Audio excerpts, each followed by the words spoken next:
আমি তো আছি, তোমরা কেমন আছো? জি আপা, আলহামদুলিল্লাহ। আপা আমার চিনছেন, আমি ছাত্রলীগের যুগ্ম আহ্বায়ক, গোপালগঞ্জ সদরের আপা। হ্যালো হ্যাঁ। আপা, আপনাকে খুব মিস করতেছি আপা। দেশের অবস্থা তো খুবই বলো তো। আপা, দেশের অবস্থা তো খুবই খারাপ আপা।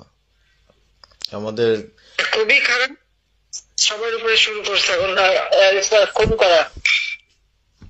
আপা, আর ওই যে আজকে গতকালকে রাতে তো আপনার পার্টি অফিস থেকে 6 জনকে গ্রেপ্তার করছে, মানে গোপালগঞ্জের পার্টি অফিস থেকে আপা। আপনি নিউজ জানেন কিনা আপা? হুম।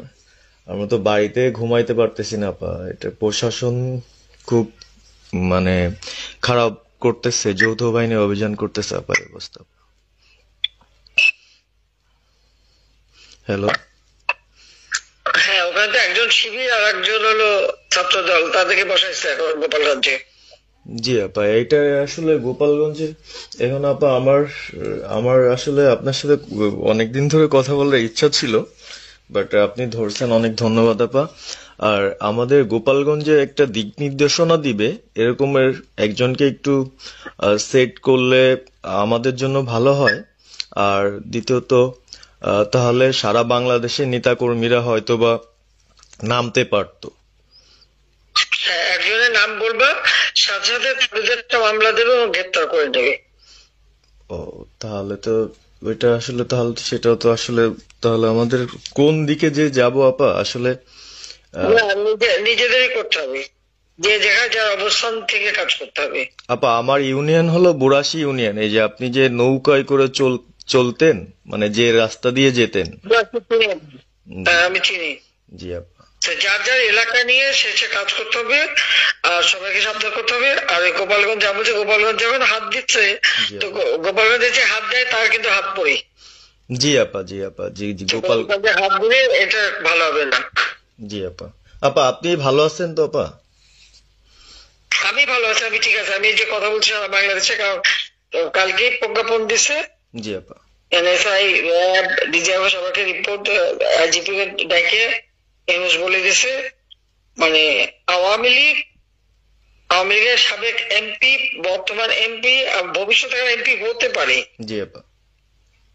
তারা তাদের আত্মীয় স্বজন, জি ক্লোজেস্ট আত্মীয় স্বজন, জি আপা। প্লাস যারা কাউন্সিলর, মেম্বার, তারপরে মেয়র, যে যেখানে আছে, এবং তাদের আত্মীয় স্বজন সবাইকে অ্যারেস্ট করতে বলছে। তোরা কত করবে সেটাই তো কথা। হ্যাঁ আপা, এখন আমি কত করবে? আমি কালকে আমাদের ইউনিয়নের চেয়ারম্যান, আপনি চিনেন কি না জানি না, এম এম ননি আহমেদ ননি, উনার সঙ্গে একটা মিটিং করলাম। কথা হয়েছে অনেকক্ষণই।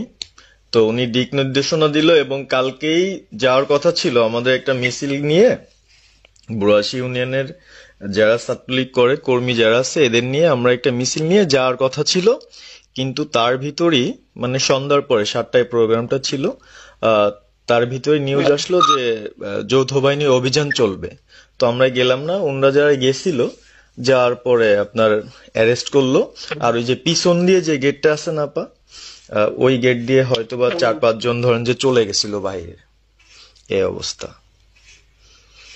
আর আমাদের যারা আসলে আমরা দলকে ভালোবাসি, আহ, আপনাকে ভালোবাসি, সংগঠনটাকে সুন্দরভাবে সচ্ছল রাখার চেষ্টা করতেছি, আহ, এদের খুব ডিস্টার্ব করতেছে। খুবই। আপনার যেদিন জন্মদিন ছিল ওই দিন আমরা আমাদের ছোট ভাইদের দিয়ে, বঙ্গবন্ধু কলেজের ওদের দিয়ে আপনার অনুষ্ঠানটা ওরা করতেছিল, কেক কাটছিল, এর ভিতরে ওসি নিজে এসে ওদের কলার ধরলো। মানে খুব অ্যাক্টিভ যে 4-5 জন ছেলে আছে, হিমেল, তারপর বাপ্পি, রেয়াজ, সাকিব, তারপরে সাব্বির, এরা বঙ্গবন্ধু কলেজের আসলে, আহ, আমরা আমি ব্যক্তিগতভাবে যতটুক না করতে পারতেছি ওরা ততটুক করতেছে। এবং আমরা একটা মশাল মিছিলও করলাম সেদিনও আপনার। আর্মি আমাদের পরবর্তীতে ওদের বাসায় যে ঝামেলা করলো, আমি একদম সামনে ছিলাম। আমি আপনার ওই ছবিটা পাঠাইছি, আপনি দেখছেন হয়তোবা। আর প্রত্যেকটা মিছিল মিটিং ইনশাল্লাহ আপা থাকি, কিন্তু এলাকার এমন একটা পরিস্থিতি সৃষ্টি হচ্ছে, সেটা হলো আপনার 75 পরবর্তীতে যেভাবে মানুষজন ভয় পাচ্ছিল, সেই জিনিসটা আপা সবাই করতে চাচ্ছে।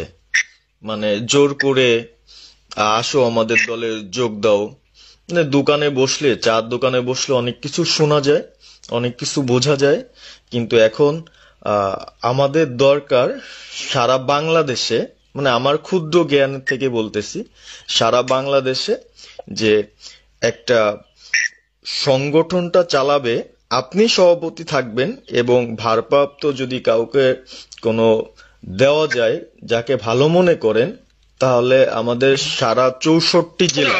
জি আপা, দাঁড়াও, একটু পাকা কথা এখন বলার সময় না। সরি আপা। এখন যার নাম দেব তাকে সবার আগে অ্যারেস্ট করবে, জি আর তার নামে সবার আগে মামলা দেবে। জি আপা। আপা আমাদের মাঝে মাঝে ওই যে প্রেস, মানে কালকে যে প্রেসটা দিচ্ছেন এটা আমি সুন্দর পড়ছি, অনেক ভালো লাগছে এবং আমি আমার ফেসবুকে ছাড়ছি। হ্যাঁ, ওটা আমি নিজে দেখে দিছি, আমি কারেকশন করে দিছি এবং আমাদের ফেসবুক ওটা দেওয়া হচ্ছে, ওইভাবেই যাবে। আর আমাদের আমরা কয়েকজন নেতা ঠিক করে দিছি, তারা বিভিন্ন ইস্যুতে একটা করে স্টেটমেন্ট দেবে। জি আপা। আমার অনেক, তুমি নাম দিতে বলো, হ্যাঁ শেখ সালিমের নাম দিয়ে দাও, সে চালাক। না উনি কিভাবে, উনি উনি তো মানে আমাদের কে চালাবে? আমাদের কে চালাবে? আপনি যারে বলবেন। আমি যারে বললে তো হবে না, তোমাদের এই যে বাস্তবতা বুঝতে চাও না কেন? জি আপা। এখনই যার নাম দেবা তখনই সে অ্যারেস্ট হবে। তাহলে আপনি, সাজার খান, জি হ্যাঁ সাজার খান নামছে, সরকার তাকে অ্যারেস্ট করছে। জি আপা। বসে বসে মানে কার কাছ থেকে কি পাকা কথা শুনে বলে তো লাভ নেই। জি আপা। এটা তো নর্মাল, আমাদের তো নর্মাল রাজনীতি করতে দেবে না। জি আপা। ওই ওসি যে ওসিকে কলার ধরছে, ওসির নাম কি, ওসির বাড়ি কোথায়, সেটা খোঁজ করে বার করো, আমারে পাঠাও। ঠিক আছে আপা, আমার আপা যদি সুযোগ থাকে আপা, আমি আজকেই আপনাকে ওই বিস্তারিত পাঠাচ্ছি, উনি কত সালে ঢুকছে সবকিছু পাঠাচ্ছি আপা আপনাকে। সবকিছু দাও, বললো যে 1 লাখের শীত চায় না। ঠিক আছে আপা। 15 বছর দেশ বেতন ভাতা বাড়াইছি, রেশন বাড়াইছি, এই পুলিশের সবকিছু করে দিছি, জি আপা। আর্মিদের করে দিছি, জি এই পর্যন্ত যে কজন সব আমার 2 বছর পাওয়া। জি আপা। আর এখন একেবারে ওই সুদখোর ইউনূসের কথা শুনে লাফাচ্ছে, আর ওই জামাতের ওরা কয়দিন আছে, জি আপা। সামনে 1 মাস থেকে কিনা দেখো। জি আপা। জি আপা, দোয়া করেন আপা, আর আমি আপনাকে 1 মাস থেকে কিনা দেখো, তখনই আপনারা যারা বেশি বাড়াবাড়ি করেন কোথায় যাবেন সেটা বুঝে নিয়েন। জি আর এই তালিকা সব করে রাখো। আপা। আর যারা এই যে ঘর বাড়ি ভাঙা পোড়ানো, তাদেরকেও হিসাবটা নাম রাখো, এবার যেন ভুল না হয়, পরে এর চাচা, ওর মামা, ওর শ্বশুর, ওর শাশুড়ি, এইগুলি যেন না হয়। আপা। এবার গুইনে গুইনে গুইনে গুইনে হিসাব নেওয়া হবে। জি আপা। জি আপা। আমি গত 2001 কিচ্ছু বলিনি, আমি 2009 সরকার এসেও আমি ওসব কাউকে কিছু বলিনি, আমি দেশের উন্নয়ন করছি। আল্লাহ এরপরে যদি আল্লাহ যদি সুযোগ দেয়, তার আগে যারা আমার নেতা কর্মীকে হাত দিচ্ছে, কোপায় কোপায় ছাত্রলীগে মারতেছে, প্রত্যেকের এক একটা শিক্ষা আমি দিয়ে ছাড়বো। আর আমি যেটা বলি আমি তা করি।